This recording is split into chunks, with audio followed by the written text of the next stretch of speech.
Предполагам, в ГЕРБ сте доволни, че тая интрига, която пусна Бойко Борисов за ролята на Алексей Петров в сглобката, успя да отклони вниманието от грандиозния скандал, а именно, че тайно в Истанбул в нарушение на закона е договаряно как бързо се строи Турски поток. Не знам нищо за Истанбул и не сме доволни. Как не знаете, антикорупционния фонд, нали това е много сериозно разследване. За господин Дончев, който се прави на дръж ми шапката, според антикорупционния фонд в Истанбул, тайно и в нарушение на закона е договаряно как бързо да се строи Турски поток. От разследването излиза, че реализацията на газопровода е съгласувана между Русия и бъдещия изпълнител на Турски поток, саудитския консорциум Аркад. Освен това, българските изпълнители и други са се отчитали директно на Александър Бабаков, специалния пратеник на президента Путин. С две думи, нерегламентираните договорки за Турски поток показват, че кабинетът Борисов 3 е работил под руски контрол. Като енергийно острие на ГЕРБ, според мен сте много доволни, че тая пушилка, която се дигна около ролята на Алексей Петров в сглобката, успя да отклони вниманието от това, което е станало през 2019 в Истанбул. Тия тайни договорки, нерегламентирани, които сте правили за бързото строителство на Турски поток. Не знам за какво говорите, но защо не питате някой от антикорупционния фонд разследването? Какво се случва с горивата? С горивата какво се случва? Не, баш ще ги питам, кажете за Турски поток, те нерегламентирани срещи в Истанбул, в банката на Цветелина Бориславова. Защото и Томислав Дончев не знаел нищо, вие не знаете. Това, което изнесе антикорупционния фонд, че в Истанбул е имало тайна среща, на която се правили тайни договорки, как бързо се построи Турски поток. Сега антикорупционния фонд. Дайте сега да си говорим някакси институционално. Антикорупционния фонд какво е? Това е една много сериозна организация, благодарение на която гръмна аферата 8-те джуджета. Добре, да, и не само. И в крайна сметка си има институции сега. Това са, институции, които са още на ГЕРБ и на това разчитаме, така ли? Нищо не е на ГЕРБ, извинявайте. Антикорупционния фонд и всякакви други такива подобни, все пак не са някаква институция. Това, че се твърди нещо, не означава, че е така. Нали? Трябва да се по някакъв начин да докаже. Прокуратурата се самосезира, изнесоха разбита почта на този руския депутат, който е специалният пратеник на Путин. Да, и излизат и друга информация. Нека тази информация да бъде не на част и на част по-лъжичка някакси фърлена, когато е удобно, ами някакси се систематизира, ако някой има някъде нещо, което е наредно да се покаже. Антикорупционния фонд се го систематизира. Какво разбрах от разследването на антикорупционния фонд? По повод Турски поток и тези тайни договорки в нарушение на закона, които сте правили ГЕРБ. Аз разбрах, че третия кабинета Борисов 3 е изцяло бил под руски контрол. Нали бяхте евроатлантици? Аз ще ви кажа, че това е един от най-хубавите проекти, които България успява да направи през последните десетилетия. Толкова голям инфраструктура. За кого? За тия, които вземат комисионни? Не, за България. За България. Вие взехте от моите пари 3 милиарда. 3 милиарда от нашите пари. Това е, защо казвам за целите на пропаганда. Тези първо милиарди не са 3. Второ, тези пари не са дени от българския данъкоплатец, а от кредитори. Демек. А кой ще ги плаща после? Самото дружество, което е изградило проекта, то изплаща и парите към кредиторите. Българският данъкоплатец няма отношение към това нещо. Турски поток е ясен, че го направихте. ГЕРБ обслужихте Путин по този начин, защото по този начин той заобиколи Украйна и я нападна. По тази логика, значи и Меркел е направила същото. Те супер много и европейски политици сбъркаха с Путин, това е ясно. Турски поток е ясен. Тази тайна среща е много интересна. Как това не стана? Мина е така, между другото, по новините. Аз, да ви кажа честно, съм склонен да не вярвам на тези информации. Нали видяхте какво друго, че тайни договорки за Турски поток са правили не само в Истанбул, а в банката на Цветелина Бориславова, бившата жена на вашия лидер Бойко Борисов. Бившата жена е моя лидер от преди коя година, не си спомням. Тя старата любов раждане фаща, като става въпрос за такива схеми. Господин Ваклио, ще ви видим и вашите тогава начи от някое време, някое гадже. Аз с такива стари гаджета, такива крупни далавери. Не, вижте, дайте сериозно. Сериозно. Ако има някъде нещо, което някой е нарушил, то си има и органи, които трябва да го съдят. Ами не само прокуратура. Не е само прокуратура. Съд, прокуратура, следствие. Всичко, което е под контрола на ГЕРБ и на ДПС. Нали? Което си остава така, Сарафов, той си е... Той е Бетер Гешев, Сарафов. Честно да ви кажа, аз не знам какво трябва да се случи, за да вие нещо друго да си промените мнението. Това е истинска съдебна реформа, ама няма. Вие така се Еш. оплетоха като пиле в кълчища промяната. Вие хитрите лисици в ГЕРБ, как ги нагласихте? Това е положението. И за промяната сме виновни ние. Имам предвид, че ги хубаво пуснете ги по парзалката. От едната страна Бойко, от другата Пеевски. Тези хора, те искаха да управляват. Така е. То си затова 7% сте пред тях и така. Шубе ли ви е в ГЕРБ, че Божков може да се разприказва и да стъжни живота на Бойко Борисов, или Божков и Бойко са се договорили, всичко е театър? Ние в ГЕРБ кога сме ви се стрували шубели, господин Клев? Кога последно помните Бойко в последните 2-3 години. Особено пък господин Борисов. Мислите ли? Кажете, има ли някаква договорка с Божков? Не ми е любопитно да видите господин Борисов и да го питате дали е шубелия. Не мога да го видя, бе, не мога му видя очите на този човек. Аз и много други неща. И за Барселона Гейт искам да го питам, за чекмеджета, за всичко. Кажете, тук ми махнаха акредитациите от парламента. Не ме допускат там да... Кажете ми за Божков, много ми е интересно. Защото той Божко според мен няма да се прибере, ако не се е договорил с Бойко, нали? Всичко е напълно ясно. Кое е ясно, че е дал 60 милиона на Борисов, Горанов, в името на това да получи така благоприятно законодателство, което да му спести половин милиард, с което да се ощети хазната. Разполагам, само да ви покажа, господин Свиленски, разполагам в аванса снимка от протеста на зърнопроизводителите в понеделник, вижте. Зърнопроизводители излизат на протест. Да. Те, БСП, как БСП, социалната партия, партията на червените милионери, да не подкрепи зърнопроизводителите с червените ферарита? Нали, една кръвна група сте. Показах на шефката и на Свиленски, и на вас да ви я покажа. Зърнопроизводители излизат на протест. Вие си приличате по това. Социалната партия БСП, партията на червените милионери, как да не подкрепи зърнопроизводителите с червените ферарита? Знаете нашата позиция каква е? Тия хора горките. Ние ще браним с плам всичко, което касае български интерес. Това ще правим. Ама то в случая е антибългарски интерес, защото, извиняйте, значи тия хора, моето уважение към тях, аз четох, че печалбата за миналата година имаме 2,5 милиарда. Оплакват се, че няма помощ от държавата. 2022 са взели милиард и половина, над милиард и половина, тая ще вземат 2 милиарда. Аз ви казах пак ви казах, вие много добре наблюдавате всички щекотливи случаи в България. Продължавайте. Добре. Продължавайте и проблема не е в БСП. Да. Проблема не е в БСП. Това го знам и аз и вие.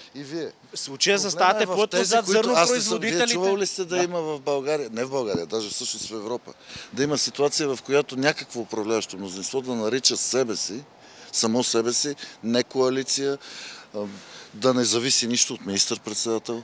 Има ли такова нещо? Това са странни тия неща, ама ви питам за вашата позиция за зърнопроизводителите, ми кажете. Милиарди. Да. Те управляват милиарди. Питайте, чакайте, ваш човек стана замшев в Държавен фонд земеделие, който също управлява милиарди. Значи БСП управлява милиарди. Сега, доколкото аз знам, информацията ми, че той е възстановен на позицията. Ама си имате човек. Вие нали знаете, че като падне забраната за внос на украинско зърно, това ще насърчи и стимулира конкуренцията и експертите категорично ще паднат цените на храните по този начин. Значи вие не сте ли против български интерес, като заставате за... Разбира се, че не сме. Зърнопроизводителите с милиардите. Живи и здрави да са ги изкарали сега. Като теглим чертата... Още е рано. По повод местния вод, който се задава, Демократична България май остава с пръст в устата. Чакайте да не теглим чертата. Вижте, местният вод е въпрос на това да дадем на хората възможност да гласуват за промяна в начина на управление. Не е въпросът дали някой остава с пръст в устата или не. Няма причина, нито един от силните ви кандидати няма да бъде претендент за кмет. Отстъпихте всичко на промяната. Ще участват в кампанията, ще помагат. Въпросът е, в крайна сметка, ние сме в коалиция, трябва да вземат колективно решение. Не е ваша коалиция, той е големия батко промяната и по-малко. Господин Иванов, така изглежда. Най-яркият пример е Пловдив. Вижте, аз не спорвам как ви изглежда на вас, просто казвам да изчакаме резултат от изборите, тогава да говорим. И сега ще тичам. Само да кажа за Пловдив, Кажете как си, можахте да отстъпите? Аз сега не съм някакъв защитник на Манол Пейков. Нали, разбирате, Тук само дам контексти на зрителите. По неофициална информация, Промяната са настояли да не е Манол Пейков кандидат за кмет на Пловдив, този човек, чието име не мога да запомня, Старибратов. Вижте, вие може да запомните името му, но в Пловдив неговото име е добре известно. И има аргументи за неговата кандидатура. Но това, което искам да ви кажа, по принцип е, че когато си в коалиция, трябва да има общо решение. Има тиха война в малката сглобка, нали? Поради местния вод. Не, тиха война няма. Да. Не, защото аз видях, че вие сте отстъпили на Промяната, освен Пловдив, вие сте отстъпили и Русе, Варна, Търново, Враца, Шумен, Ябол, Сливен, Кюстендил и мисля, че има и още. Чакайте.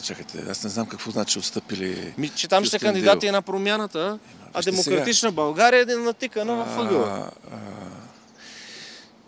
Пак ви казвам, въпросът тук не е да броиме кой къде ще има места, защото не е това темата. Ние не взимаме някакви парчета от някаква баница. Въпросът е коалицията да си вземе решенията за това, което се смята, че ще сработи. Тези решения са колективни. Това са решенията. Нека да видим какви са резултатите. Тогава ще коментираме. И само много бързо, господин Иванов, ви питам това, което стана в Пловдив. Шефа на Да България, шефа на Да България в Пазарджик напусна поста, напусна партията с мотива, точно това, което говоря, тотална доминация на Промяната над Демократична България. По местни избори се случват такива неща често. Съжалявам за това. Същевременно трябва да кажа, че е въпрос на умение да играеш екипно. И това е също много важна част от политиката и политическото лидерство. Ако някой иска да бъде политически лидер, дори на местно ниво, трябва да умее да играе екипно. Ако не можеш да играеш екипно, винаги можеш да се подадеш на емоции, на моментни...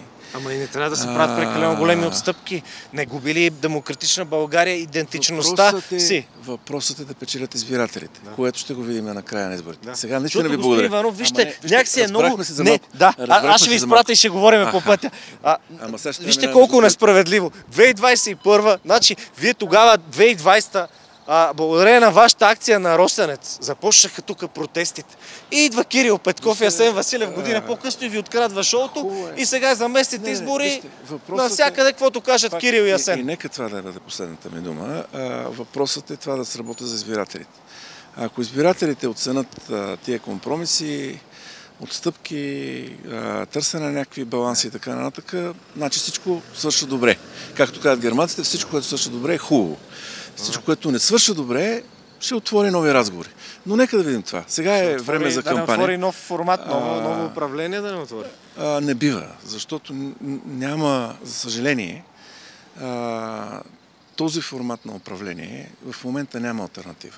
Нито в парламента, нито ако се върнем на поредните 6 парламентарни избори. Не знам, не правете твърди големи компромиси, господин Иванов, защото един път компромис Бойко Борисов изпран, Пеевски изпран.